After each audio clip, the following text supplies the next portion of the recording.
হোয়াটসঅ্যাপের নতুন আপডেট চলে এসেছে। এখন থেকে কেউ চাইলে আপনাকে হোয়াটসঅ্যাপ দিয়ে ব্ল্যাকমেইলিং করতে পারবে না। হোয়াটসঅ্যাপে যখন আপনি ভয়েস মেসেজ পাঠান তখন দেখা যায় আপনার এই ভয়েস মেসেজটা অন্য কাউকে পাঠিয়ে কিংবা সেভ করে রেখে পরবর্তীতে আপনার যে কোনো ক্ষতি সাধন করতে পারে আপনারই কাছের মানুষ। সো আপনি যদি এই ভয়েস মেসেজটাকে ওয়ান টাইমের জন্য সেটিং করে দেয়, দ্যাট মিনস একবার শোনার পর অটোমেটিক ডিলিট হয়ে যাবে, তাহলে কেমন হয়? হোয়াটসঅ্যাপের এই নতুন আপডেটটা চলে এসেছে এবং এটা কিন্তু আপনাকে বা আমাকে অনেক ধরনের বিপদ থেকে কিন্তু রক্ষা করতে পারে। কিভাবে এই সেটিংসটাকে অন করতে হবে, কিভাবে এই ভয়েস মেসেজটা যেন একবার শোনার পর নিজে নিজে ডিলিট হয়ে যায়, সেই জিনিসটা আজকে দেখে দিচ্ছি। এই কাঠুয়াটা কিন্তু পাঠিয়েছেন গো বাই ফেব্রিক পেজ থেকে। ঈদের খুবই সুন্দর কালেকশন চলেছে, আপনি ওদের পেজটা নিশ্চয়ই দেখতে পাচ্ছেন। আপনার চাইলে ফেসবুক পেজে গিয়ে অর্ডার করতে পারবেন এবং রবিন রফান কোড ব্যবহার করলে পেয়ে যাবেন কিন্তু ফ্রি ডেলিভারি সারা বাংলাদেশে। যাই হোক, দেখে দিচ্ছি কিভাবে সেটা করতে, ভিডিওটি শেয়ার দিয়ে রাখবেন। আশা করি অনেক কাজে লেটস চেক ইট আউট।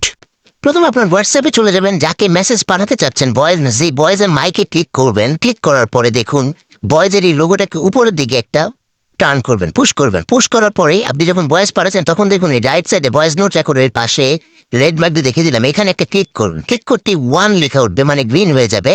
দেন আপনি আপনার ভয়েসটা দিয়ে আপনি কিন্তু ভয়েসটা যখন পাঠিয়ে দিবেন, এই পাঠিয়ে দেওয়ার পর এই ভয়েসটা যখন রিসিভার একবার শুনবে, শোনার সাথে সাথে এটা কিন্তু রিমুভ হয়ে যাবে অটোমেটিক, সে আর এই ভয়েস ইউজ করতে পারবে না পরবর্তীতে।